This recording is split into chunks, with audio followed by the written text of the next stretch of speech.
Hello, everyone, and welcome to Sonic Comic Chaos. That's right, we are back, and we have a very, very special show for you all. It's finally time, guys.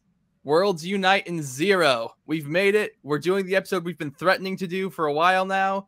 That you've been threatening me to do, you jerk. The voice you just heard is, as always, my co-host, Ian Waffles. Ian, would you like to introduce yourself? Yeah, I'm Ian Waffles, and I'm the guy who the Silver Ace dragged here to talk about the Archie Sonic comic reboot. It's called Worlds Unite, right? Yes. Worlds Collide was the previous one. I feel like this one would be more aptly Worlds Collide, but you know they already used it, so yeah, you could go back and forth on it. I feel like this is true. They do unite at the end with a lot of people, which we will get to. But we will get to that. You know, I'm Ian Waffles. I have my own YouTube channel. I have my own Twitter. And yeah, we're just gonna get right into it, I think, unless you had anything else you wanted to say. Well, as always, we have our universe famous segment. Ian and Ace, read your comments. So we got quite a few to go through. So I'm gonna try and power through a couple of these. Well, first of all, I gotta give a big shout out to Joshing Ya, who I only just now realized the pun of that name. Anyway, so on our last episode, like, oh my gosh! Wait, do we need to even talk about the comic at this point? My life has been complete. Yeah, but on the last episode, they left a comment telling us, because those of you who listened to the end of our last episode may remember, I kind of lost my mind. Well, I progressively lost my mind more and more throughout that last episode. And it was great. At the end, specifically, I was confused about the tie-ins for Worlds Unite. Worlds Unite battles. I was like, where am I supposed to read these? They don't say. And Joshing left a comment telling me where to read those, like when to read them, when the reading order. And so I very much appreciate that. So thank you, Joshing. Wanted to give you a shout out at the beginning of the episode. Yes, then we absolutely. Then we have, I think our audience might be trolling you at this point, Ian. Okay. From Sonic.mid. What are your thoughts on Fleetway Sonic the Comic? Sorry, that was my PTSD kicking in.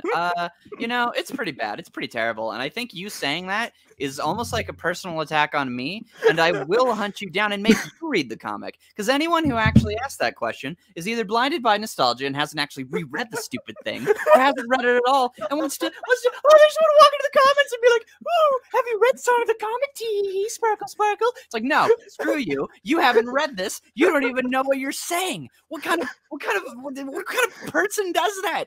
Oh boy. Anyway, that's all I have to say. No, yes, I have read it. It's terrible, and I dislike you. Oh God. Well, I like you, Sonic.mid. From the Bombers. This is just a nice comment. This isn't even a question. They said, "I've been here since you were at 200 to 300 subs. Man, I'm so proud of your growth and what this show has done for you." Smiley face. And so thank you very much, the Bombers. That's a very sweet comment. I mean, maybe they were talking to you, Ian, but I doubt it. I'm proud of you too, Silver Ace. When I first found you, you were in the dumps talking about IDW Sonic, and now you've elevated to like not in the dumps talking about Archie Sonic. Yeah, so you're moving up in the world. You're not eating crap. It's great. Yeah, good for your health. Great. But yeah, but thank you, the Bombers. That's a very sweet comment. Then we have either Javen or Haven Scruggs, who left a very lengthy comment. This was like one of the few comments I actually saw in our IDW video who disagreed with us. Oh, good. But they were very civil about it. I'm not gonna read the whole thing because it's very long, but I have read it. They talked about how, you know, they enjoyed it, but they didn't really like Shadow, and they said how they felt like the comic peaked with Metal Virus, which I think I'd be inclined to agree, although I haven't gone back and reread Metal Virus since it first came out, so maybe it sucks too. I don't know. And I'd agree. Yeah. I'd agree as far as scale, definitely. Yeah, but they said they agree with you on mimic sucking, and yeah, and then they were like, you know, while we don't agree, they said that they appreciated that we were respectful, and yeah, so thank you for the comment. Yes, thank you very much. From New Dawn Horizon, they said, and this is a point I hadn't thought about, but it's interesting. They said giving OCs the main focus is something people gave Penders a lot of flack for, and Flynn is doing the same thing. Which I didn't think about, but like a little bit. Influence defense, and then to take that defense away. So in his defense, obviously there are you know, there's nuance to it. If the OCs were good and if they were being well integrated, then fine. Yeah, integrate the, you know, focus on them all you want. A lot of the problems with Pender's stuff was usually that it was the Knuckles the Echidna comic, and yet it kind of felt like it was more Locke and his bros the comic, and the Knuckles just kind of doing stuff. And so it takes away from kind of what you're there for. If Knuckles isn't going to be a fully fleshed out character, which he kind of wasn't in that story, so it felt uneven. Whereas I would argue in the case of IDW, at the very least, most of these OCs are being focused on in their own stories, like their own side content that isn't like the main series. But you could argue that obviously we have definitely moved away from Sonic. We're now focusing more on kind of like Amy with the camping arc. Or, you know, we kind of had like the, what was the arc after that? Oh, I don't know. I forgot. Whatever. I don't care. The comic sucks. Anyway, point being, but I will agree with you in that I do think that the OC characters get the most to love. I think that the way he writes Sonic and Co. is very much just like, people, he said a quip. Like, fuck it, who cares? And then you move on. Whereas, like, with the OCs, he's really trying to, like, give them backstories, give them really complex emotions, give them these things. And so, yes, I do think in that sense he has been neglecting the main cast. I would just argue that him doing so is not inherently flawed, if that makes sense. Yes. And then from Lavi Array, they put a time code. Pardon? My man. I know that guy. This person? Cool. They put, well, I'm sure you've seen this comment then, but they put a time code to your rant about Starlin and then wrote best rant period. Good job, Ian. Thanks, man. And then the last one, we'll try and do this pretty quickly. From Igor Laban, everyone knows that Shadow will appear in the third movie, but I would like to know, which characters would you like to appear in the third movie in the Knuckles spinoff series? Silver. Yeah, I was gonna say I'd like. I mean, I would want Silver to get his own movie, like Focus. I wouldn't want him to split it with Shadow. So as far as just Sonic, as far as just like Sonic movie 3 on its own, I think it would be fun to have Amy. So you know, kind of integrate her somewhere into it. Yeah, I would say Amy, maybe Rouge, and then in the Knuckles show, I would say Tikal and maybe the Chaotix. Alrighty. Yeah, the Chaotix would be great for Knuckles for the show. Oh, absolutely. All right. Enough stalling. It's time for Worlds to Unite. So, Ian, you said you reread this crossover for this episode, right? Yes, I did. So I'm curious because you've been pretty hard on this crossover in previous episodes whenever it's come up. Yes. Yeah. So at what point when you were rereading it did you realize that you've been wrong this whole time and this crossover is actually great? Never. I really hated it. It was, so if you want to know the point I felt validated and knew I was correct, it was whenever I got to like issue 3 and we were still re-explaining things that we already knew and lore about the Mega Man X universe, and I was just sitting here and it literally was hurting my head to read all of this stupid dialogue with these oversaturated looking character designs, and they're all standing around and just being like, oh, and then the Mechaloid's in the bloobity blue and it plugs into the quantum beam with the guy with the eye patch and he's from Mega Man. And it's like, oh my gosh, who cares? Just fight each other or do anything. And then so that was my biggest problem going through it, is just how much exposition there was, how much they just had to keep telling us the same thing, because it's a monthly comic, and I get it, children are stupid and they forget things, but I don't like it. I kind of loved this. Good. Now we can actually disagree for once. Yeah, so this episode might be a little contentious. So let's hop right in with Sonic Universe number 76, Worlds Unite, Part 1. Okay, so it begins, as usual for a Sonic comic, in the year 21XX with Mega Man X charging a base of robots with his Maverick Hunter friends. Indeed. Now, real quick, we should probably establish what is our history with Mega Man. Our personal history? Yeah, like did you know anything that was happening ever with the Mega Man characters? Vaguely. I would say I'm not so much a lax Mega Man fan, but I'm like a Mega Man observer. You know, I know stuff. Like I know Mega Man X is like, I was a little confused because I thought Mega Man X was like future Mega Man who had been upgraded.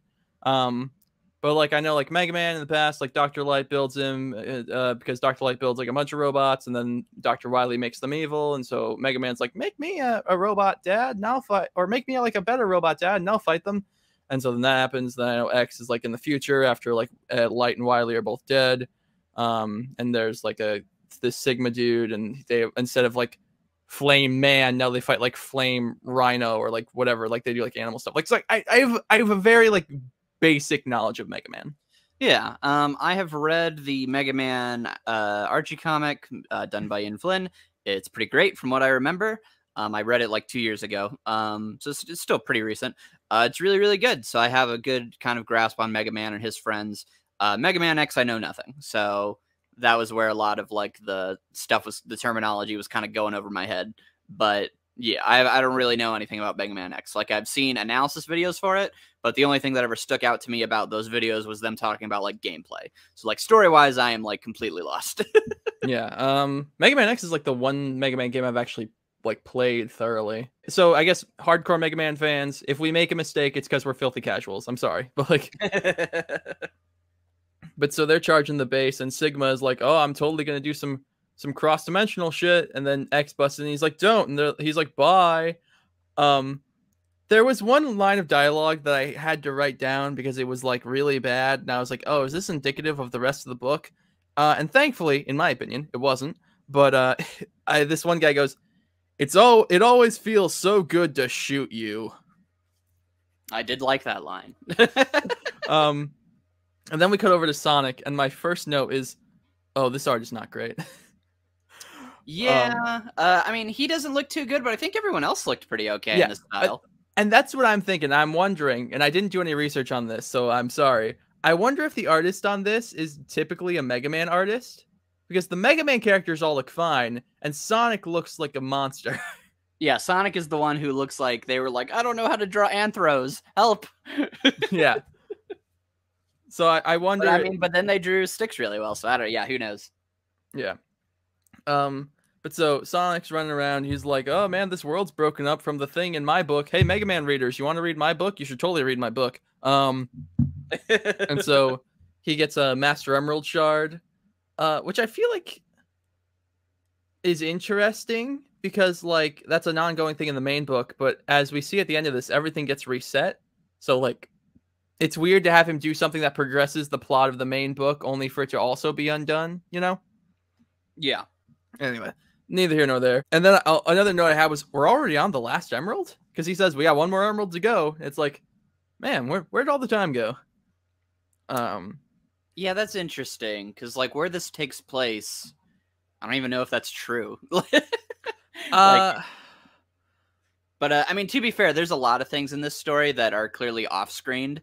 And since this story doesn't even happen anyway, it might be a way to, like tie it together. Because, like, the whole thing of, like, oh, I went to the Lost Hex and then met a bunch of Zed. Like, none of that's in the comic. They just, Eggman's just telling us about it. So, a lot of this early stuff's very rushed because, obviously, they have to make any of this connect and make sense. Yeah. And so then we cut over to Mega Man's world, and we find out that Dr. Wily, at this point, Mega Man book, is dead. Everything's epic. Everything's, like, peaceful and stuff. And so Rock, Mega Man's real name, he's like, hey, I gotta go get, like, some robot groceries. I'll be back. And my note, I wrote a note, and I said, for rock and roll, which very, very clever with the names there. And you're like, whoa, I just got that. No, I'm not that dumb. But my note was, oh my god, I am just reading with Dipper and Mabel's voices. That would be great. Mega Man, what are you doing? Sorry, Mabel, it's me, Dipper. That's not a bad Dipper, actually.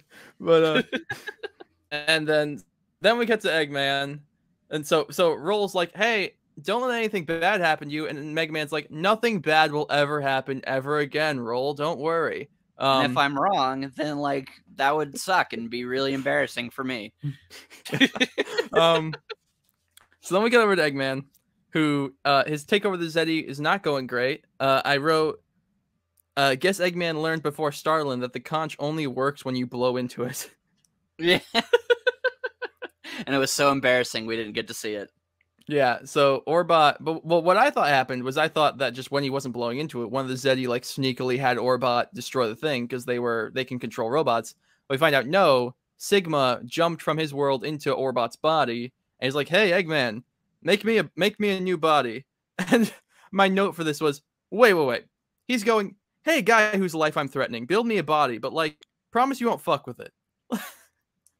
And they're like, "We promise." Like they're like he's putting a lot of trust in him to not put like a secret like just line of code that which he does later in the book. He literally does this later in the book, just not to his body. But so that happens. He builds Sigma a new body. I don't know Sigma's design, so I don't know if the little mustache on the skull on his belt is something that's normally there, because obviously Wily also has a mustache, or if that's something Eggman added. But yeah, Sigma shows up. He's cool. And so Sigma's like, "Hey, Eggman, build me more shit." And so, but Eggman's like, "But I'm tired." And so then Sigma's like, "Okay," and he brings out Wily, who is not dead. I was a little confused as if he was out of a different point, but it seems like it's just he just happens to not be dead. Yeah, it's just that at that point in the Mega Man story, I'm pretty sure they just think he died. So, Well, yeah, because there's like a whole storyline in that one where they think that he has sacrificed himself to like save the world. So, which like the Mega Man comic ends like 3 issues after this crossover finishes, from what I understand. Indeed. Which that's unfortunate, but we'll have to, instead of Sonic the comic, because I hate all you people, instead what you and I should do is read the Mega Man comic, because the Mega Man comic's genuinely dope. So, well, all right, I'm down for that. But and then so he pulls out Wily, and he's like, "Okay, well, tomorrow you guys are gonna build me more robots and stuff, but in the meantime, I'm gonna throw you in this capsule." And so then they build some stuff for the Deadly Six, and then is it okay? It's not here. We don't know. He doesn't remember Worlds Collide. And so because Mega Man actually fixed his world, so yeah, he doesn't, he didn't fucking drop it. Like he didn't drop the ball quite literally. The ball like Sonic. Yeah, but we find out Eggman and Wily, they're scheming some stuff about how to betray Sigma. And then so they're like, I don't know if we find this out now, but I'm going to say it now. They're like, "Okay, what we're going to do is we're going to have the Deadly Six go out. They're going to capture Sonic and Mega Man. They're going to bring them here. We're going to roboticize Sonic and Mega Man, or do like the special roboticization that they both do, which is the roboticized masters. And they're going to install these things called the Unity engines on each of their worlds, which is going to make the worlds unite." Haha, get the title. And then Whoa. but then God damn it. Yeah. Fuck.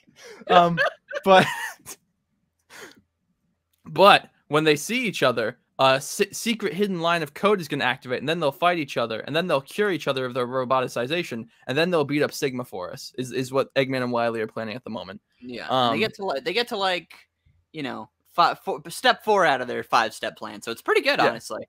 Yeah, not bad. But so the Deadly Six go, they capture the different heroes, and then they are captured. And my last note for this issue is just, God, Sonic looks like shit. I'm sorry, I'm being very mean to this artist who is immensely talented. Everything else in this issue looks completely fine. It looks pretty good. It's just Sonic looks weird. No, I mean, I agree. Now, did you read the battle stories where they actually show like them fighting the Zeti? I did, but we're not quite there yet. Okay, yeah, because I didn't know if those were considered just like extra, because I have the volumes. So the volumes I have, like, they just put it in order, but I couldn't remember if that was just like a separate thing where it's just like, oh, if you want to know what happened, go read this thing. I mean, it's pretty unnecessary, but like it's fun. It's basically like I mean, I don't need to describe it to you, you know what it is, but like, yeah, I know we're not quite there yet. Battles happens after Boom number 8. Oh, which, speaking of which, moving on to Sonic Boom number 8, Worlds Unite Part 2. So we show up in the Sonic Boom world, and my first note was, "Oh God, why?"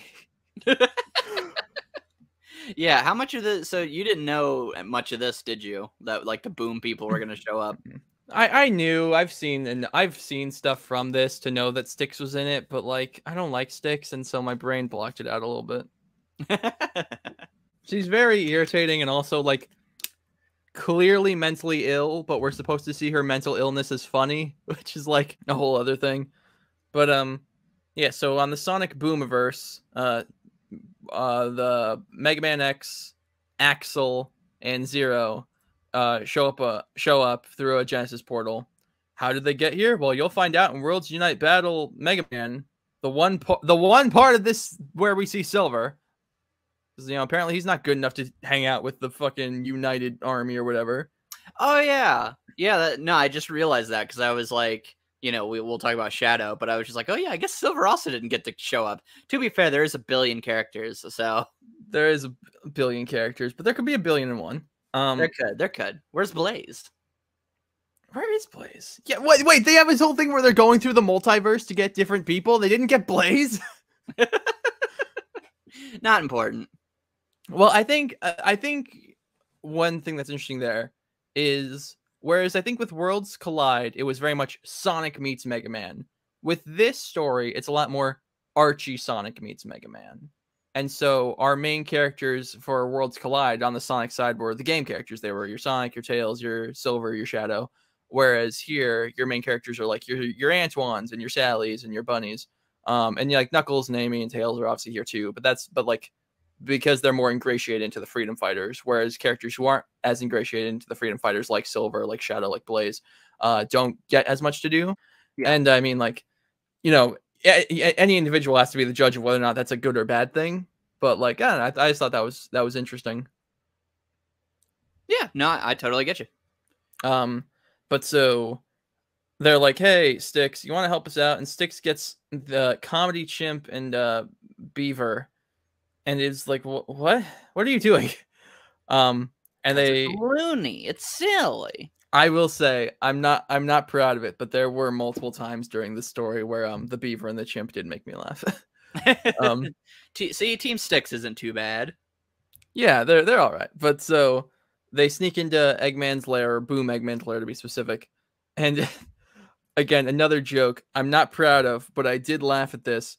When Cubot goes, "You don't want to mess with us. We know Kung Pao." And Orbot goes, "It's Fu." He goes, "Yeah, Kung Pao, Fu." Yeah, we know Kung Pao Fu. Which I thought that was funny. Yeah, I thought it was funny. And so they get a Genesis portal set up in the lab, and so Styx and all them start dimension hopping, and then we go back to Eggman and Wily, and Sigma's like, "Make them into evil minions for me," and so he leaves. And then, Ian, we get the part that I told you where I was like, I'm on issue 2 and already I have something that I'm going to be ranting about. So, okay. So we find out here, Wily doesn't remember Worlds Collide because, as we said previously, Mega Man was not an idiot and was able to fix his world. But so, as we also we find out, Eggman kind of doesn't remember Worlds Collide. So here's okay. So Eggman says, "We met not too long ago. One of my recent experiments had turned out poorly." And my notes are going to be an amazing representation of my thought process through this next couple pages. Really just this page, if I'm being honest. So I go, "Please don't remind me of Pre-Boot. It'll make me sad." And that's because what I was thinking was, I thought he was going, one of my recent experiments had turned out poorly. I thought he was talking about Mecha Sally. I thought he was going like, yeah, I roboticized Mecha Sally. It was all supposed to be great, but like the Freedom Fighters are here. They're up my ass. Like they took out my Orca, like, and so we got to merge the worlds now. But then the little asterisk says, "The end of Sonic Generations, the game." And so I'm going, oh.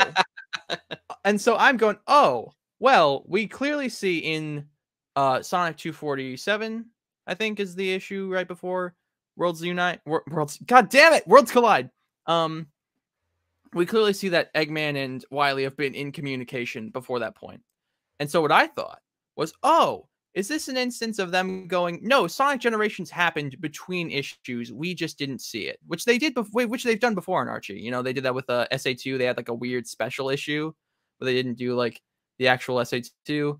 And I think they did that with some other games, but I can't quite remember them. And they did that like with the Sad AM cartoons sometimes, where they like just have something blatantly not happen in the comic and then be like, oh, watch Sad AM. It happened there. Yeah. So that's what I thought this was. I thought they were going between when the Death Egg saga was going on back in Preboot. At some point between issues, we did Sonic Generations. But then we get a little thing in parentheses that goes, the Super Genesis wave rewrote all of history. And so I'm just gonna, everything you love. I'm just gonna read you my notes from after I had the realization. Wait, what? That doesn't make any sense. It rewrote all of history, including the history leading up to it being rewritten? Fucking what? This is the dumbest thing I've ever heard. So come on, man. You can't have fun. Okay. Look. So okay, but it doesn't make any sense because Sonic and Eggman still go, yeah, Sonic fucked up and the world is different than it used to be. But now Eggman, but that happened in the Mega Man crossover. But now Eggman is going in the lead up to that first Mega Man crossover. The world was the exact same as the world that we're returning to that's shattered now. So what the what? What is happening? This doesn't make any sense. Yeah, I was gonna say. So I guess that means that in their memories of how it worked, they have like their new history, and I guess this, like, to them, like this, you know, like whatever the reboot history was happened, and then he tried to mess up reality, and it like still kind of messed it up. But well, or I guess you could make that like this doesn't make any fucking sense. Okay, so like I guess you could say like in their memories, the lead up to Worlds Collide was happening in the world they inhabit currently. But then Worlds Collide happened. And Sonic remembers that he tried to fix the world, but he doesn't remember like the world he was trying to fix. He just remembers that like in that moment he felt like some shit was off. But like when he remembers like the things that happened before Worlds Collide, he remembers it. But that doesn't make any goddamn sense either, because they explicitly say the reason that Wily and Mega Man don't remember Worlds Collide is because their world wasn't fixed, implying that Eggman and Sonic remember, at least in some capacity, that their world is not the same as it used to be. So like, and also this is implying that the thing that caused the world to be fucked up was affected by the world being fucked up, which doesn't make any goddamn sense. It's like if you had a gun in a room that had a bullet hole in it, and you were like, "How did this gun get a bullet hole in it?" And it's like, "Well, the gun obviously shot itself." It's like, what? That doesn't make any goddamn sense. Like, I'm so mad. This is. It would make sense if the gun came back from the future. But yeah, I think it is nonsense, and you're not supposed to worry about it. But it's just like, but they didn't need to. Is this the beginning of Flynn's problem with like, no one was asking this question? Why are you bringing up something no one was asking about? Like, because I was never wondering like, oh man, how do they remember the lead up to Worlds Collide? Like, I was like, yeah, the Worlds Collide was some fucked up shit, and then they're like, I guess things were different before Worlds Collide, but I don't really remember, and so okay, like, but it's just like no one was asking this question. Like, you could have just been like, you could have literally said, we met not too long ago. Together we crafted, like, just take out these boxes, say together we crafted our own pocket dimension and built, like, that's all you need. Like, it's stupid. Well, I'm sorry Flynn betrayed you. And I'm sorry that made you hate the rest of this story. No, I actually like the rest of the story. No, but foiled again. but Eggman's like, oh, that's right. Well, you don't remember this, but you had turned against me, and that's why we lost the last time, because Dr. lied you into thinking that I tried to have him killed. I didn't try to have him killed, but he tricked you into thinking that. And so that fucked us all up. And so Wily goes like, man, I don't remember. And Eggman goes, I remember all of our time together. To which I wrote, no, the fuck you do not. He's trying. But so they're like, you know, it's going to be totally awesome. We're going to betray Sigma. It's going to be great. And so they bring Sigma in to show them roboticizing Sonic and Mega Man. My note I wrote was, why are they holding his hands? Yeah, I saw that too. They're like, Daddy, come see what we built. It's very clearly, yeah, I know, it's weird. But so they roboticize Sonic and Mega Man. It's pretty cool. And then we see on Mega Man's world, the roboticized Sonic is stirring some shit. And on Sonic's world, the robot... It feels weird to say the roboticized Mega Man because he's already a robot, but whatever. He's causing some problems. And that brings us to the end of part 2. There's actually kind of a funny off panel for this issue where Styx is talking to all the members of like the main Sonic cast and comparing them to her their Boom counterparts, which is fun. I thought that was fun. All right. And then like later in a really tiny panel, she's like, "Knuckles, you gotta work out more. You could be way bigger." Yes, that was fun. But so that brings us to Mega Man Worlds Unite Battles. This opens with the ambush that happened to Mega Man. He's fighting the Deadly Six. I mean, not much to say here. He fights, he loses. There's a really dark part where they make him shoot himself in the head. Yeah, I loved that. I was like, that was because like with Sonic, like they just kind of like their way of doing it was clever. They attacked the civilians or whatever. But I'm like, man, that's not as cool. But then with Mega Man, they just like try to body him at first, and he's resilient. So they're like, all right, screw it, you just kill yourself. And like the look on his face, he's terrified. It's so terrified. He's so terrified. It's so sad. It was great. I was surprised they got to put that in. I was like, what? Well, he's a real person. That's fine. Well, I just mean like they got to show his like reaction to it of like, I'm gonna kill myself. Like that's what I would think they would like censor at least, or like it would be like off screen, you know. Oh yeah, he's a dirty robot. He doesn't have a soul. It's fine. Then we get to the next story, which is Zero and Axel. They're fighting, and then who but the main Hedgehog boy Silver shows up and helps him out, and he's like, well, this is all the book that I'm gonna be in. Bye. And then he leaves. Rip. Yeah, you know what sucks? I didn't realize this until like after we had recorded last episode. But like last episode featured the debut of my favorite character into the rebooted series, and I didn't even get to like fanboy over him just because that fucking collection of stories broke me so bad. Which character? Sorry, yeah. I thought what you meant is like a new character, but I was like, oh yeah, I guess we did just meet Silver. Yeah. I was trying to remember if we had the Silver Age or not. No, that's coming up. That's either next episode. I don't know if we're doing the main book next or universe next, but we'll discuss that later. The next universe one Silver? Yes, I'm very excited. We can do that. It takes place completely like separate from everything else, so we could just. Well, I want us to be lined up so that way we're kind of going inside baseball right now, but I want us to be lined up so that way the arc, I think it's called Shattered, is the last Knuckles arc in this, correct?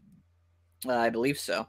I want us to be lined up so we do that one after the end of the main Unleashed arc, because I know that one the end of that book is like, hey, the world's coming back together, get the Master Emerald back to Angel Island. So we'll have to look to make sure we can do that. But anyway, sounds good. So yeah, Silver's in this story that doesn't fucking matter. They never shows up again. Anyway, so then we get to the next story, which is just Sonic wrecking city town, wherever this place is. I don't know.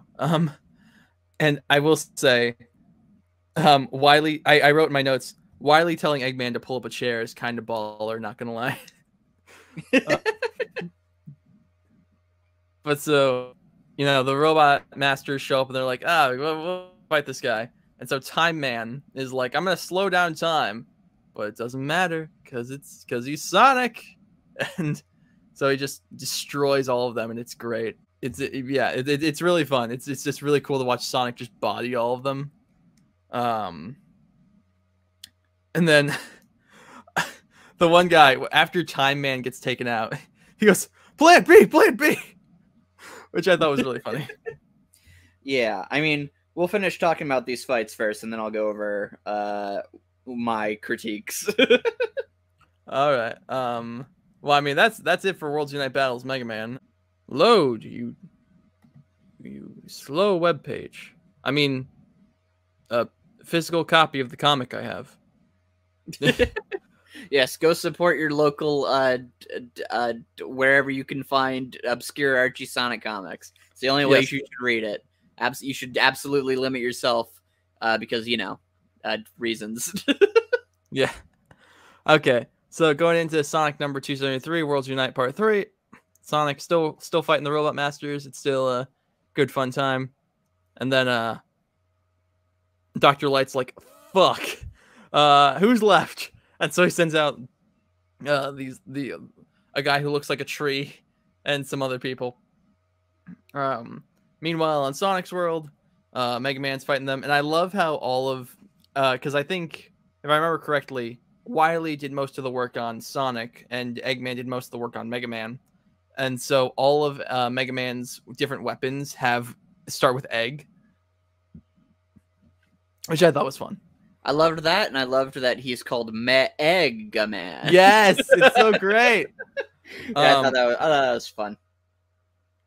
And then we get the boy. He's finally here, Gemerald, and not like stupid, boring Gemerald from IDW, but like Gemerald who like talks like a person and is fun.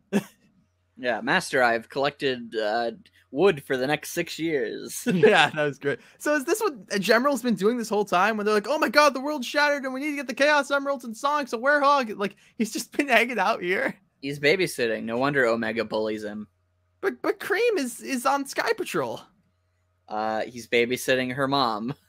Oh, that has some implications. So that she doesn't go anywhere. She's on house arrest. She's a criminal. Yeah. Committed horrible atrocities against the Kingdom of Acorn. He's like, man, and I thought I was a bad guy. Your mom's pretty hardcore. I like her. Yeah. I think I want to hang out with her. Yeah. Yeah. Oh man, that makes our joke about King Acorn having an affair with Vanilla. That puts it in a whole new light. It makes it much more valid. But anyway, they're like, General, we're getting our ass kicked. Come on. But so it cuts between the fights, and I mean, like, you know, I'm not gonna give you the play-by-play. It's like Sonic and Mega Man are winning is really all you need to know. Until on Mega Man's world, Breakman, which I thought he was called Proto Man, but shows up, and he does his cool whistle thing from the games, which I thought was pretty cool. Yeah. I also like his like mask thing. Maybe just because I grew up on Power Rangers, and so any character that has like a helmet that obscures their whole face, I automatically think looks like at least 20% cooler. But yeah.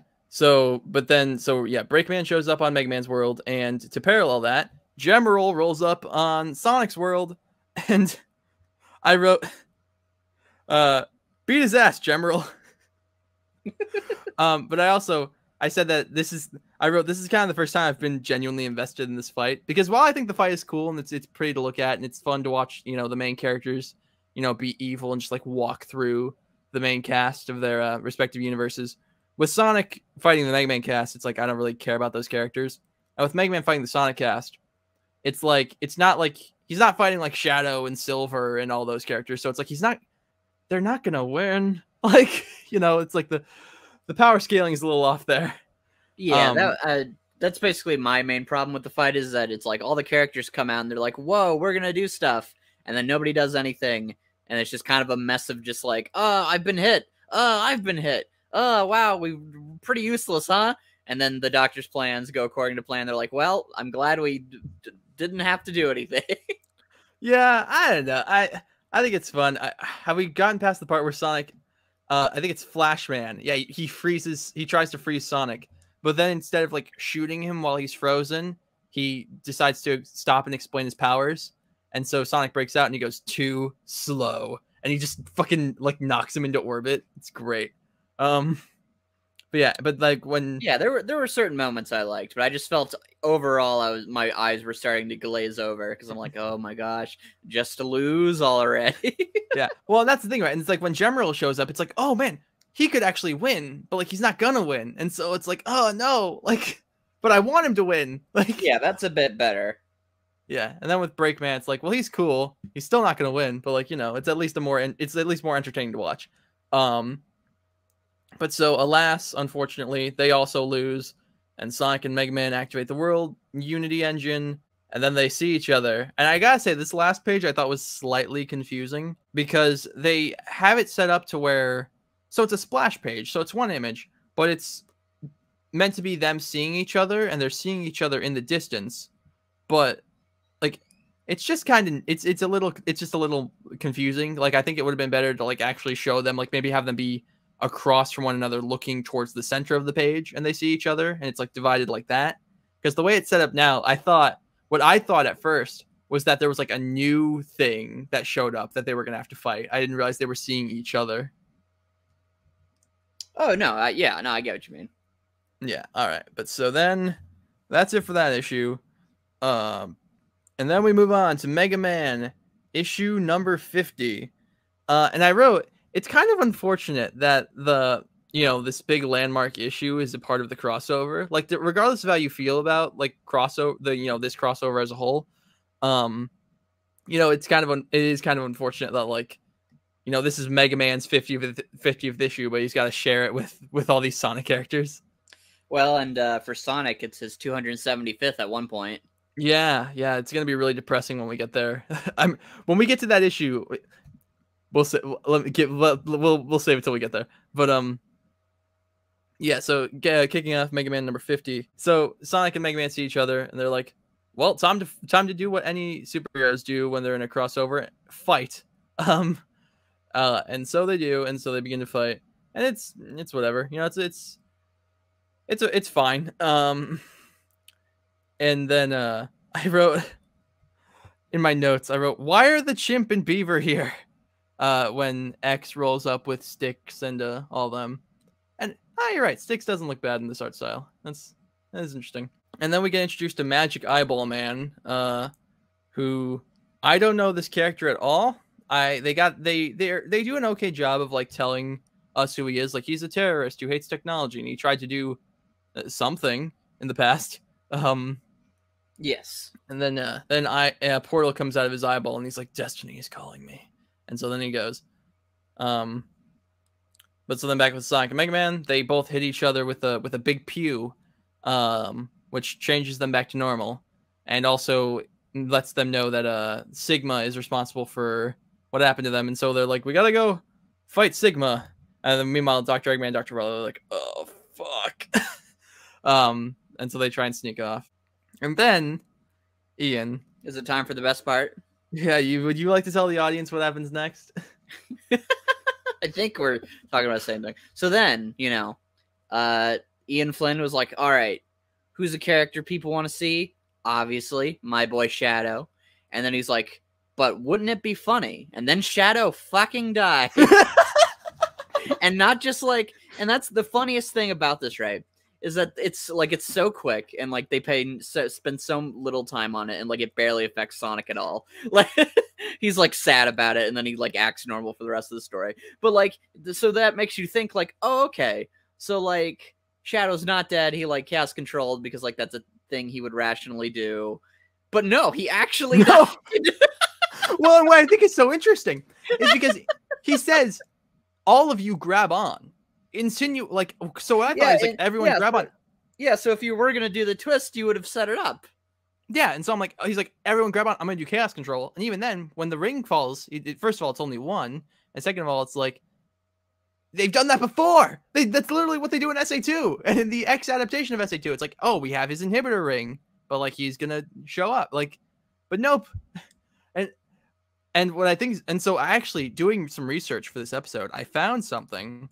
And unfortunately, I wasn't able to find like where this came from. So like, take this with a grain of salt because it's just off the wiki. But Ian Flynn apparently said he wanted to have Team Dark help the Freedom Fighters with the Unified Army, and Sega said no. Which, okay. I mean, I don't have any reason not to believe him because that's so random. Like maybe it'd be one of the things where like afterwards everyone's yelling at him for not using Shadow, and then he's like, that was Sega's fault. But like, yeah, I don't know. But so apparently that's why Shadow isn't in more of this. Interesting. Yeah, I mean, I know like Flynn has said multiple times he's not too proud of like Worlds Unite, which I understand. Like, it was kind of, I think this one more than the previous one was like kind of thrown on him, and so he's just kind of like, Well, which is unfortunate for a number of reasons. First of all, it's unfortunate because like like I said, I really liked this story, and so hearing that the person who made it like doesn't like it is kind of like, oh. I mean, he also doesn't like Sonic Genesis, so Oh well, he's dumb. But hesitation removed. Sonic Genesis is objectively a masterpiece, but regardless, but also it's like if you read the trade, if you read the collected edition of Worlds Collide, there's a letter from him at the beginning talking about the crossover. He's like, I grew up as a big Sonic fan, a big Mega Man fan. Yeah. And, I started writing for Archie and I started writing these books. And I was like, and I remember thinking like, man, wouldn't it be cool if they crossed over? But like, oh, that's never going to happen. But then like they did cross over and it was so cool. Like, it's just like that's him being us in that moment. Like he's a fanboy and he's getting to write this crossover with two of his favorite characters. And he's talking about like how when he was writing, he was like, I want there to be a moment for the Sonic fans to be able to look at the Mega Man fans and say, yeah, my character's better. But I also want there to be, and vice versa. But I also want there to be a moment where the Sonic fans have to look at the Mega Man fans and go, well, I guess your character's pretty okay too. And like, it's just like he very much seemed like he enjoyed writing Worlds Collide, and so to hear that he maybe didn't have the best time with this, it is unfortunate. I mean, it also would make sense because I mean, think about it this way, like, spoilers, but like, who cares? By the end, obviously, we don't get Super Mega Man X. And that was because Capcom was like, or Capcom and Sega were like, no, you can't have two Capcom characters going super. That's not fair to Sonic. So they were just like, fine, we'll just leave it at Mega Man and Sonic. Yeah, which is a tad confusing, but whatever. But yeah, so that's that. Again, like I really enjoyed it, so it's unfortunate to hear Flynn doesn't, but death of the author and all that, I guess. But yeah, he can be wrong, and he is. He admitted it. He admitted Worlds Unite was good. Oh, not for that. I was speaking for you. Okay. But yeah, so you're like, I'm getting into your heart, and I will pull out your love. I'll pull out your love and eat it. But yeah, Jesus Christ. But my next note was literally, damn, Shadow's dead. Anyway, because that's how Sonic acts. Like. And I have a note later on that's like, because I just remembered, I was like, as far as all this, because obviously we know like Shadow's, I mean, he's dead, but he's not going to stay dead. But like, as far as every character here is concerned, every member of Team Dark just died. Like, yeah, and Sonic's just kind of like, oh no, not Shadow at least, and then he kind of gets over it. Yeah, but like, but yeah, regardless. And so my next note was, please God, stop having Sonic look directly at the reader. He's scaring me. But yeah, and then they're like, all right, folks, we're gonna put band together and we're gonna fight and it's gonna be awesome. And then Sigma's like, well, I got some stuff. And then we get a backup story, which I assume is only here because this is Mega Man number 50 and they wanted something for themselves. Yeah. Which is just them being like, hey, if you don't know who Mega Man and Mega Man X are, this is what they are. Which I mean, look, for like people who are like Sonic fans reading this, I'm sure it's pretty helpful. Yeah, no, and I think it's fun. It's like a fun little story with like X and Mega Man hanging out. But there is not too terribly much to say, and it doesn't too terribly affect this crossover. Yeah. But so then we move on to Sonic Universe number 77. Worlds Unite, Part 5. So I'm just gonna say right now, this issue is wonderful. Alrighty, go into it. I love this issue. Just all the character interactions are great, and we'll get there in a second. So basically, the story starts on the Sky Patrol. Everyone's hanging out, and what's his fuck with the portal eye shows up in the lab, and he's like, Eggman, Wily, come with me. And they all go on to the Sky Patrol. And they're like, well, I guess we have to team up with Eggman and Wily. And so from there, we just get a bunch of fun character interactions. We get like Wily and Tails hanging out. We get like Breakman dealing with the stupid chimp. We get like, we just get like a lot of fun stuff. We get, Antoine and Zero. There's a bit with Nicole with I liked the joke where they're like Dr. Eggman and Wily show up and they're like, ha, we're here to help. take us to Sonic, and then it just smash cuts to them in prison. Yeah, that was good. Well, and then you have like Mega Man being like, no, we shouldn't let them out, and then Sonic and X are both like, oh well, yeah, maybe. And like you have a fun bit with, and you have the bit with Sticks and Knuckles, like you were talking about, and then you have the bit with Sonic where he's like, he's talking to Mega Man. He's like, you don't remember Worlds Collide, but like I totally won our fight. It's just fun. Like it's just really fun. It's really cool. There's a bit where not Nicole. Well, there's a bit with Nicole that's fun where she's talking to Quake Woman, but where Sally's talking to X, and she goes, so you have the people, I mean, Reploids. It's like, they're still people, Sally. Jeez. Are you people? You don't look like people. Yeah. One note I have is Sigma references something called a DNA soul, which I have to assume is just something from Mega Man that I don't understand. Right. But yeah, again, there's not much to say about that. It really is just like, we're hanging out on the Sky Patrol and we're preparing for the big fight. And I liked it. Heck yeah. Yeah, there's definitely a lot of interactions. But the next one's kind of where I kind of had more fun, where we get the big battle. Oh, well, let's get into that then with Sonic Boom number 9. Worlds Unite, part 6. So, they fight. I mean, you want to take the lead on this one? Explain why you thought this one was fun? I think this is just kind of more shows like the strengths of like having all these characters here, where you kind of have like first they're fighting these robots, and then it's like, oh, but now the Zeti are using Mega Man and his team to fight back. But then we get that under control, but it's thanks to Dr. Eggman and Wily, and they're just like, now they have to thank us, and they owe us one. But then this kind of combines into the next issue, but then obviously big bad Sigma guy, he shows up, and then he's like, now you're gonna fight all my robots, and then Team Stick shows up. It just goes crazy, basically. What I like about it is that it really takes advantage of just having all these characters, and then kind of introducing the real twist of this crossover, which is this isn't just a Mega Man Sonic crossover, but it's a Capcom Sega crossover. Yes. So yeah, I guess specific ones you can go over that.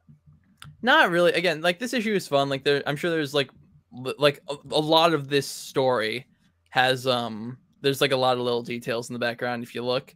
But for like in terms of main like story beats, the only thing that really is worth going over is like we get more stuff with Eggman and Wily, which is great. I think the Eggman and Wily stuff and the way they interact with Sonic and Mega Man, I really love in this story. Like because like it's always fun to watch the hero and the villain team up. But like something about the way it's written here, I just think is really fun. I think it's because I would say it's probably because Eggman is at the very least still being written like a villain here, whereas like in other stuff when they have him in Sonic team up, they lean a lot more into like, oh, Eggman's a big goofy guy. So yeah, I thought that was really fun. Yeah, I like that they keep the maliciousness up. But yeah, and so then we've Sticks falls through a portal. And we don't see who it is, but it's the Street Fighter. She goes to the Street Fighter world, and so then they fight some more Zeti, and then the Zeti are like, "Hey, half your people are robots, dummies!" And so then they turn on the Sonic team, and that's it for that issue. Indeed. So then we move on. This is really long. We move on to Sonic World Unite Battles, where basically we see the Sonic version of the fight with the Zeti, where they beat him up and take him to the base. That's cool. And then Sonic has a line which I loved because it's very Silver Age comics. He goes, "A homing attack will take care of them." And I love that line, just because it feels like back when I would read like old Spider-Man stories, like the ones written by Stan Lee and Steve Ditko, where he'd go like, "I'll shoot a web line to catch this person who's falling off a building." It's like I can see that. You don't need to write that, him saying that. Oh yeah, well, and that's how a lot of pre-boot early Archie would be, where Sonic would be like, "Oh man, I need to go over here and do that," while he's doing it. It's like, Sonic, I could see it. I'm not a stupid idiot. Well, and I wonder because the reason that a lot of like old Marvel comics are like that is because what would happen was the writer would give the artist like a vague outline. The artist would draw the entire book based on that vague outline, and then the writer would go in and like fill in panel with dialogue. And so that's why they'd be like, well, I gotta earn my keep somehow. So that's why they would write in just shit the character was doing. So maybe Well, that's funny. yeah. So then we get my next note is, oh God, why? Because it's the Styx roll fight. And then we find out, oh, wait, Styx wasn't attacking Roll. She was attacking the broom she was holding because she thinks it's a traitor because she's mentally ill, but we're supposed to find that funny. I mean, it is pretty funny. I think, I mean, I get what you're saying, but I do think it's one of those situations where she's not mentally ill, she is crazy. In the same way that Patrick is not mentally ill, he is stupid. Like, it's cartoony. I guess. I don't know. I feel like the way you could have fixed that is you make Styx like literally a child. Like if she was like Cream's age and doing all this stuff, then it would be like more acceptable. But like the fact that she's meant to be the same age as all the other Sonic characters and she's doing this shit, it's like, oh. To be fair to her, she is sometimes right. So I don't remember much of the Boom cartoon, but I'll take your word for it. I mean, she talks to the eye patch guy, and she's like, "So is the Illuminati real?" It's like, "Nah, man, they're a front for the Freemasons." She's like, "Whoa." So Knuckles is like, so we get to the next story, which is maybe my favorite part of the entire story, which is Knuckles versus Breakman, where he's fighting him, and Breakman's like, "Look, nuclear core. If you get far enough away from your friends and blow me up, I could probably take out a lot of the nation." And Knuckles is like, "No, you're not gonna kill yourself." Like, and so they fight, and Knuckles is like, "Nah, don't give up. Like, you know, we gotta win this. You know, you need to try harder to help us win." And so Break does try harder, whatever that, and he's able to drop his shield, so Knuckles is able to knock him out, and so they have one less robot to fight, and it's cool. I will say, unironic, complete praise. That is my favorite story in this whole thing because it's actually like a genuinely good story that uses the character of Knuckles in a way that would actually like be engaging. Where like Knuckles is like, no, don't just be like a dumb blockhead like me who gets used. You know, you can still fight back. Be tougher. Be stronger. You don't have a choice. Do it, motherfucker. And then by the end, he's like, "Oh, I can't do it. I can't do it." He's like, "Then do it. Do it harder." And then by the end, it actually works. And he's able to drop his shield and he gets hit.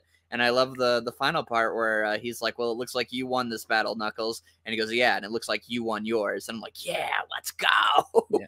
Well, so that was great. Unironically awesome. And it wasn't, I think it was written by Evan Stanley. So. Oh, or really? No, I think it's written by Aaliyah Baker. Aaliyah Baker wrote it, I'm pretty sure. Ooh, cool. Yeah, and so and we just also there's just this panel where I just wrote the note, Knuckles is fucking awesome because his fist is on fire and he's about to punch. He's like jumping in front of the sun. Yeah, it's so fucking cool. No, yeah, it's literally that whole story is great. Yeah, on fire. It's amazing. Yeah, and so that's Worlds Unite Battles Sonic. Pretty good. I mean, not the Styx story, but everything else is pretty good. Yeah. And then we get the Sonic the Hedgehog, number 274. Worlds Unite part. Oh God, we're only on part 7. I like this story, but it's very long. You can speed blitz through like a lot of like the collecting people stuff, probably. Oh, definitely. And so, yeah, so they're fighting the Mega Man cast because they're all robots, and like, there's not much to say. The art isn't particularly great here. There's a cool panel of Knuckles punching Gemerl though. That one's fun. We catch back up with Styx. She's in the Street Fighter world, and she's rallying some people there, and they're like, "Doc, the big thing you were working on. Now would be a good time to use it." And they do, and they knock out all the Mega Man characters. They also knock out the Deadly Six's power armor. And I just realized, and this isn't a big deal, because obviously these were drawn by different people, but Breakman is in the crowd that gets shot by the beam, despite the fact that he's supposed to be unconscious. else, or I guess unconscious, whatever that would be for a robot. Yeah, no, I get you. So it's just kind of like a art error. Yeah, again, it's whatever, but it's just something I noticed. Yeah, and then we get a bit that would be a lot cooler if this book didn't look kind of off of Sally threatening the Deadly Six with her arm blades. And they're like, yeah, this issue kind of looks a bit jank. Yeah, but it's fun. And then I glossed over it. Styx, she's talking about the different with, and she says, "Yeah, I fought with Sonic and X," and she goes, "Sonic X." No, it wouldn't last past 3 seasons. Which I thought was a fun joke. And then so they fix all the Mega Man people, and we have an interesting bit with Sonic where Mega Man's like, "Oh my God, Sonic, I'm so sorry." And he's like, "No, it wasn't your fault." And Mega Man goes, "Nothing phases you, does it?" And he goes, "No, I just roll with it." And it's like, I was wondering, I was getting like PTSD flashbacks. I was like, is this where it starts? Because like this, I totally buy from Sonic being like, "No, you were mind controlled. It wasn't your fault." But like this being like his philosophy of just like, whatever. Like, yeah, I was actually thinking that too, where I'm like, oh no, like I think legitimately, I literally thought the same thing of like, is this where it began? yeah. But it's also just very funny because Shadow's dead, so he's like, yeah, I moved on. It's fine. No hard feelings, honestly. He's dead. He's fucking dead.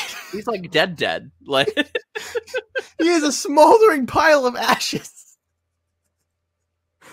Oh, but anyway, I don't really have any notes for this today. Does anything happen? That was my last note. Was the IDW thing? Oh yeah, Sigma shows up with a big robot. Team Styx shows up and she brings the Street Fighter characters. No, that's not yet. The Sigma show. That's next issue. Okay. Sigma rolls up with his big robot, and then he's like, "Haha! I'm gonna fight you with all my robots." They're like, "No, not robots." Yeah. Well, they're like, "Look, we just fought a bunch of robots. We're tired." Okay. Indeed. Which brings us into Mega Man issue number 51. Okay. Worlds Unite, part 8. A lot of this issue is just fighting. I don't know if there's much. No, not really. I mean, I like all the Street Fighter stuff, but yeah, it's just mostly action. And Sigma's like, "I'm gonna send a bunch of things into these portals, and it's gonna Better be real not bad." stop me. Yeah. Oh, and we get an interaction I really like from Sonic and Eggman, where he's like, he goes, "If you had a plan to backstab all of us, now would be a good time to use it on him." Yeah. I mean, he's right. I'm glad he's not stupid. And then Mega Man is like, "Wily, I let you die before, but like, I don't want to kill you. Like, I just want you to stop being a dick." And he's like, "I can work on it." Well, it's interesting because I feel like this is different from like what the problem we have with like IDW Sonic, where it's like it's more of a frustration with that Mega Man has, where he's like, "I don't want to hate you, but you make it really hard." Yeah, because you suck really bad. Yeah. But so, our heroes are up against the ropes, and all seems lost until the Street Fighter cast shows up, and they hit the kangaroo boy with a Hadouken, and they start fighting, and it's cool. Again, the art isn't particularly great for at least on the Sonic characters, but like you get this fun bit where like they're all reacting to the different attacks, and the one guy goes Sonic boom, and Sonic just kind of looks displeased. He is unamused. Yeah, and it's fun. So Sally's like, "Styx, you're a smart cookie. We're gonna go through these portals, and we're gonna get heroes from other worlds, and it's just gonna be great, and we're gonna win." Meanwhile, Eyeball Boy is like, "Eggman, Wily, come with me. We're gonna go in there, and we're gonna do some shit, and it's gonna be really cool." They're like, "All right." Thus bringing us to the end of Mega Man issue number 51. I had one note for this issue, and that was that Eggman is great. Yeah, he was actually really good this whole arc. I appreciate all his manipulation and just his constant scheming, and I don't know, he was just genuinely pretty endearing. So yes, and that brings us into Sonic Universe number 78, Worlds Unite, Part 9. So it starts. They're going through the different dimensions, and like you said, Ian, there's not too terribly much to say here. I mean, how many of the? Well, let's put it this way, because it's like the next 2 issues, they're just going to a bunch of different Capcom or Sega worlds, getting new characters, right? Yes, I have I have a couple more notes for next issue, though. Well, then I was gonna ask, like, how many of these games or characters do you know, and or were like, whoa, I get that reference? Because for me, it was very little. I knew Virtua Joe and Billy Hatcher, kind of, and Knights. Yeah, I knew. I mean, I knew actually probably most of them, but like in terms of like having like intimate knowledge and like having played the games, very few. Yeah, so, maybe not any of them actually. I mean, I think the best one to me that always stands out is Mega Man X and Styx finding that giant dragon, and then Styx is just like, "This is my pet now," and then and they're just like, "All right, well, we're taking you with us," and that was fun. Yeah. I'm trying to get to anything that I thought was like super notable, but I mean, I didn't put much in my notes. So yeah, we get a Bison showing up, which is fun. And then, you know, like you said, we go to Knights. Yeah, again, more of the I think the more interesting stuff with the gathering the heroes is next issue. I actually wrote there's a line at the end of this issue where it goes, "The gathering of heroes has just begun." And I wrote, "Why? Why do we need so many?" Yeah. And then I had a thought and like later on we find out why this is. But I wrote, so wait, if most of these worlds can handle the Mavericks anyway, why are we worried? Yeah. Because it just feels like... Sorry, go on. No, I was just going to say, it's just so, you know, when they show up, we can go, whoa, everyone's fighting. Yeah. But it's just like, from what it seems like, most of the time, it's like they show up, they lose, and then the Sonic or Mega Man character or both is like, hey, you want to join our team? But like, it doesn't seem like they're presenting much of a threat to these different worlds. But like, yeah, but so yeah, that was that. So moving on, Sonic Boom number 10, Worlds Unite. Wait, Worlds Unite part 10. That's actually that lined up pretty well. So X and Styx are hanging out. So Ian, I found out apparently this is your new ship, X and Styx. Yes, because Styx is just like, X, this is what we're doing now, and she's like, yes. He's like, yes, small woodland creature. And he lets her ride around on him, and they adopt a dragon together. So, you know, they're basically dating. That's how the internet works, right? So I can make the same claims. 2 characters exist next to each other in a show, and people are like, oh, they're definitely dating. So I can do this, too. I have way more evidence. Hey, look, I'm going to do that in a couple arcs with Shadow and Amy, so shut up about that, okay? But anyway, so yeah, they meet the big dragon. It's fun. And then... normal Mega Man and Amy are in the Billy Hatcher universe. Yep. And then back in the main universe, I guess, or whatever you would call it, the merged universe, Metal Sonic shows up with the last Chaos Emerald, and he's like, hey guys, what's up? Okay, so my next note is from the Antoine part, where Antoine is fighting with, what's his face? With Shadow Man, I think this is. Doesn't matter. And he says, I have more other dimensional experience by listening to Sonic's stories of adventure. And I was like, what cross-dimensional adventures has this Sonic had? Because obviously pre-boot Sonic, he had cross-dimensional adventures quite often. But like, I guess maybe the Soul Dimension, maybe? Yeah, maybe it's just Blaze. I guess. My next note. I'm not proud of this. But my next note was, why hello, Tiris.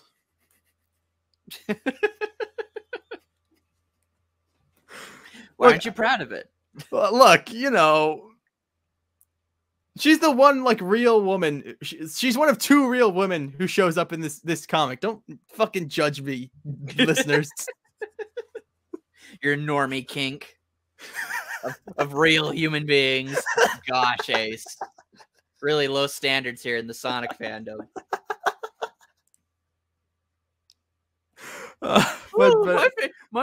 If you were doing a top 10 hottest Sonic characters, you'd be picking characters from this crossover like a noob. We all understand. Of course. Look. Anyway, I thought we were gonna gloss past that, but what? Oh, and then we get to the rip-off Kamen Rider universe, which, as a fan of Kamen Rider, I've never played this game, but maybe I should. What's it? Beautiful Joe. Yeah, beautiful Joe. I said like Virtua Joe. So people who like Beautiful Joe are probably like clawing their eyeballs out. But yeah, so that one's fun. There's a bit with Styx where she goes, "You guys break the fourth wall too?" And they're like, a little bit. Yeah. And so then we all unite back on the main world, and that brings us to an end.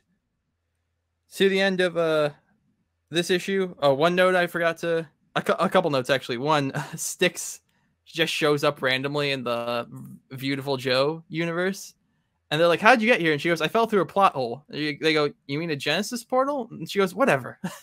Yeah, there's some good interactions.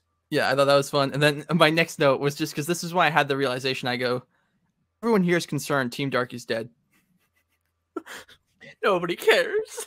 It's just like, but yeah, so that brings us into old Sonic the Hedgehog number 2. The next issue is loading 75.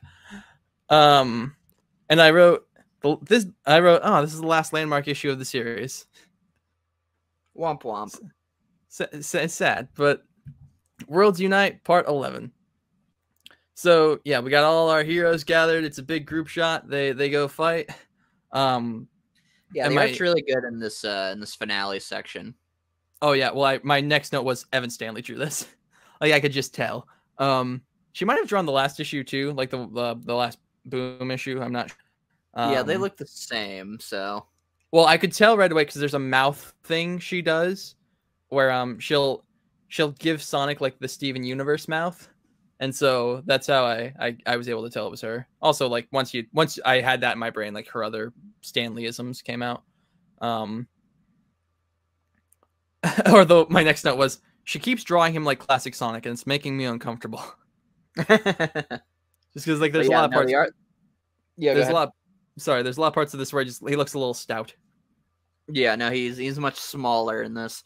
But yeah, no, generally the art's really, really good in this two-parter. But yeah, that big spread is really fun. Oh yeah, the big spread's fun. And then yeah, it just fight. You know, it's a lot of fighting. There's a lot of little visual. I'm sure I missed a good number of them when reading through this. Although my favorite visual gag is a little bit later. So, well, first of all, we see Knuckles and Ken doing the Shoryuken together, which that's cool. We see Sally fighting with Proto Man. There's the big dragon you were talking about. But is the thing I saw? Man, that might not be till the end. But so then Sigma shows up, and he's like, "All right, I'm fucking done with this. This is stupid. This crossover is too goddamn long. It's time to end." And so Sally's like, "Sonic, you want to go get the Chaos Emeralds?" And so Sonic's like, "Yes." So Mega Man goes with them, and he's like, "Okay, look, look, just it's fine. You don't really need to do much. It's let the emeralds get all glowy over you." And I think my favorite visual gag from this, and in my opinion, it completely justifies the Boom characters being here, is that when they go to get the emeralds, the beaver guy is writing out his will in the dirt. Yeah. So they get the emeralds, then they transform. And one thing I was confused about is I go, didn't Mega Man need to combine with the dog last time? Yeah, I was gonna say that's how he would get his shoulder things, but we don't have time. No time. Yeah, so then they turn super, and this page looks really fucking cool. Yeah, and then they fight, and when they fight, it looks really, really cool. Yeah, and then my next note was, "Oh God, not again!" Because in the back of this issue, they put the free comic book day. Which, I mean, I guess it's a little more silver for the fucking like nothing that it's in this story. So I guess like take what I can get. And so I'm just gonna read a little bit of this letter from the editor that they put at the back of this issue. Okay. It's really sad. Oh. So it starts with them being like, wow, 275 issues. Thank you all. It's really fun. And he goes like, I'd like to thank everyone who works on the book.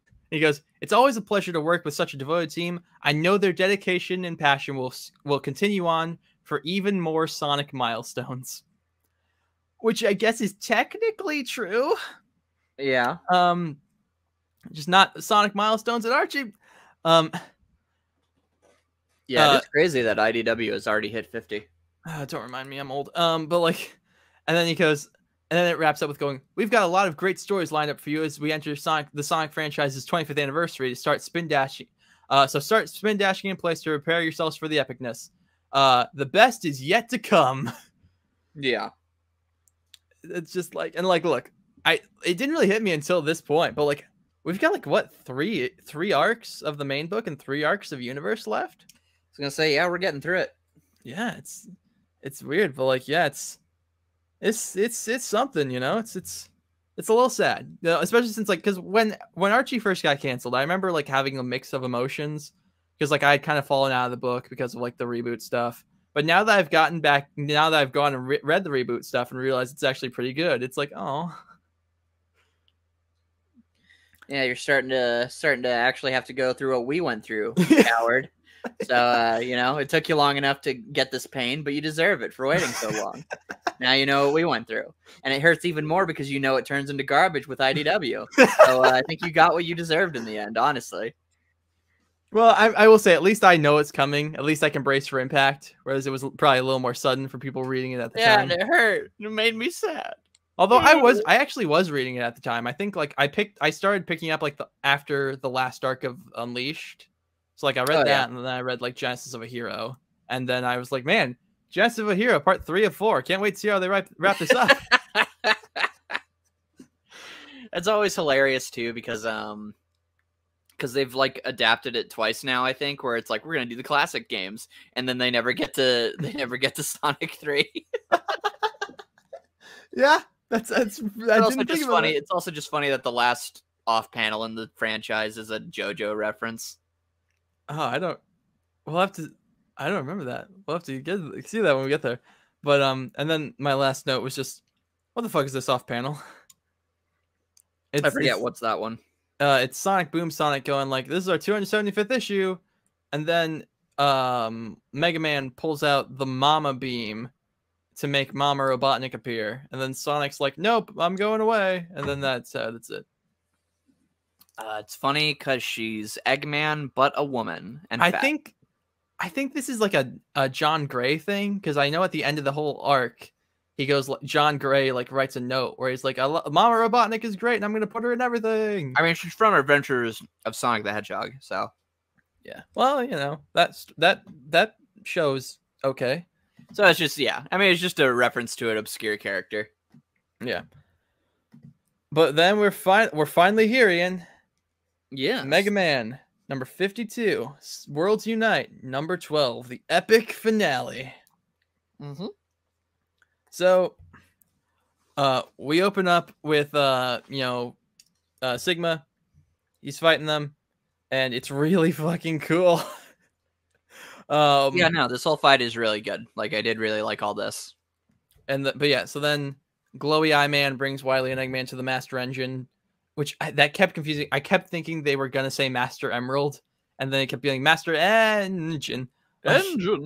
Yeah, and so, but then he's like, man, I know what I brought the doctors here, but like, what am I supposed to do? I don't know. And my first note is, oh my god, is what's his fuck with the glowing eye gonna save the day? And the answer is yes. And the best part is that the way, so real quick to finish off the Supersonic fight, what I like about it is the joke where Mega Man shoots him with like a big giant spirit bomb, murder you laser, and Sonic's like, wow, you sure did murder that guy. And he's just like, oh, do you think I went too hard? I mean, I didn't mean to kill him or whatever. And Sonic's like, yeah, it's okay, buddy, you didn't do it. He's like, I'm sorry, I just didn't want to hurt him or anything. It's like, oh, you're a class act, Mega Man. This face Mega Man's making is also kind of like he looks like a baby. Yeah, it was good. But then to get to your point, so because they don't end up winning because our man. Whoa. Yeah, Wait, go ahead. Hold on. Well, I had more to say about the fight. I was just kind of alluding to how it ends. But because this fight is fucking awesome. It's so cool. Because there's the part where Sonic like does like a million spin dashes to him, and that's really cool. And then he like kicks him down to the ground, and then you get then Sigma's like, oh man, I gotta fly away because my power's going away. Well, and that's when Sonic does the thing I just described. And then Mega Man fucking just shoots him through the chest, and then they're like, it's the end for you, and they do a fucking shakao, which is awesome. And then Sigma dies. And then he dies. But the best part is that so I love that the solution to all our problems to fight Sigma was to just shoot him with a gun. Well, I mean that's a bit of an oversimplification. I mean, is that not literally what he does? He pulls out a gun and he shoots Sigma in the past when he can't block the gun. That's what I thought you were talking about Mega Man shooting him. But no, the way we save the day is they open a portal and he's like, there's Sigma before this all started, and he just shoots him with a gun. Yes, they open a portal to the past. And the guy with the glowing eyes, like, it just looks like, I mean, it's no, okay. For a second, in one panel it looks more realistic, and the other one it looks like a cartoony laser pistol. I would give anything if it was just like a normal gun. Just a normal gun. But yeah, he just he goes Knack the Weasel on him. And I don't quite understand this because Sigma looks like he's a hologram here. Well, that's why it has to be like a future gun. I guess. I don't know. It's fun though. It's cool. Well, and I also like how it just like literally snaps everybody to their new realities. Like they don't even get a chance to say goodbye or like have like a send off. It's just they're back in where they were. They're like, that was weird. Anyway, it is wild. But yeah, so the space time continuum throws up on itself, and then X is in his time. And he's like, wow, I feel like we just avoided like 12 issues of like fighting. That's cool. But yeah, and like you said, everyone just snaps into their new place. And like, it's weird. Okay, so it's kind of ambiguous what they remember and what they don't. Because like, Sonic's like, hey, I gotta go call Shadow. And he's like, Shadow, you're alive. And then he goes, I just had a funny feeling. And so I was like, oh, okay. It's like, he doesn't remember. He's just like, I feel like Shadow might be dead, so I gotta go call him. But then he literally says, all it says. But then he literally says, I don't know what just happened, but thanks, Mega Man. Implying he just remembers the last time he had a funny feeling. But the last time he had a funny feeling, but he remembers Worlds Collide though. Him and Eggman remember Worlds Collide. So Ian. Hey, you're the fan of this 12 billion parter. You defend it. I will. But let's wrap it up first. So yeah, all the characters snap back into place. And Wily has a line where he goes, "We'll get them next time, Eggy." And I wrote, "No, you won't." You won't get the chance. And but yeah, so Styx is back on Boom World, and they're implying, I don't know what they're implying. But he's like, there's more worlds. She's like, there's more worlds out there, and in the middle there's like a nexus, and they show this planet that has like some cubes and some triangles. And are they implying that like maybe this is a world where like Sonic and Mega Man coexist? Maybe. I mean, maybe it's just like, maybe Flynn at this point was like, all right, they're probably gonna keep asking me to do this, so I should just leave a backdoor set up so I don't have to like, come up with something on the spot next time. Yeah. But, and then my last note for the entire crossover was, damn, Ian was wrong. Well, and to be fair to you, you have softened me on it a little more. There was more stuff I remembered liking. I just think the overall abundance of like exposition and kind of just so many characters on screen made it a bit hard to read. But you are correct. There is a lot more to like than dislike. So I think you won this battle, the Silver Age. Yay! I got one, folks. But yeah, I don't know. It's like, and also I think part of it is because like you, from what I understand, you said the only American comics you've really read are like Sonic comics, right? Like Sonic and Mega Man, I guess. Yeah. I grew up on American comics, and like for me, this is what big comic crossovers are like. It's like you're emptying out the toy box and you smash them into each other, and you get to see characters who wouldn't normally hang out, and like, yeah, it's probably a little too long and a little too dense, but you know what? We had fun, and like, and that's what this was for me. I really enjoyed it. Yeah, totally fair. What would you give it on out of 10? Probably a 7.5. Heck yeah, I'd give it a 5. It was decent. But on your rating scale, yeah, that's not bad. So yeah, 5's not bad. But yeah, so I feel like I've pretty well illustrated why I liked this. I think I promised before I was gonna skim Worlds Collide and be able to offer some comparisons. But college is hard and I'm busy and tired, so I didn't do that. But no biggie. Plus that one's huge too, so yeah, that one is huge. And also it's like, again, like you don't need it for this. Like I would say if you're someone who is just reading through the rebooted Archie, well, first of all, I'd say go back and read Preboot. It's fun. But read Ian's reading guide for it. It'll help you out. But also I would say, like, if you are doing that, you could just read this without reading Worlds Collide. You'll probably appreciate it more having read Worlds Collide. But I wouldn't say it's required reading. Yeah. Unless you're a Shadow fan. In which case, avoid this like the plague. Yeah, but overall, not much more I can say. I enjoyed it. I was able to bring Ian to my side a little bit, so that's fun. Yeah, Ian, any final thoughts before we juice and jam out of here? No, just thanks for having me as usual, and I think next time we'll hopefully be hanging out with either Silver or Sonic again. So either way, we've got some more stuff coming your way until we finish Preboot or Reboot. So yeah, and then you want to plug your channel one more time? Yeah, name's Ian Waffles. You can find me on YouTube and Twitter by the same name. I've got a Kingdom Hearts 2 video coming out in November, so if anything like that interests you, you can check it out. But yeah, thanks for having me as usual, man.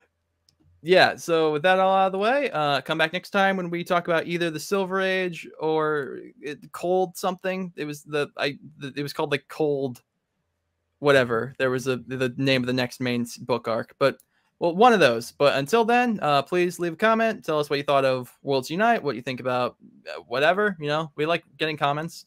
But until then, take care, everyone. Take care.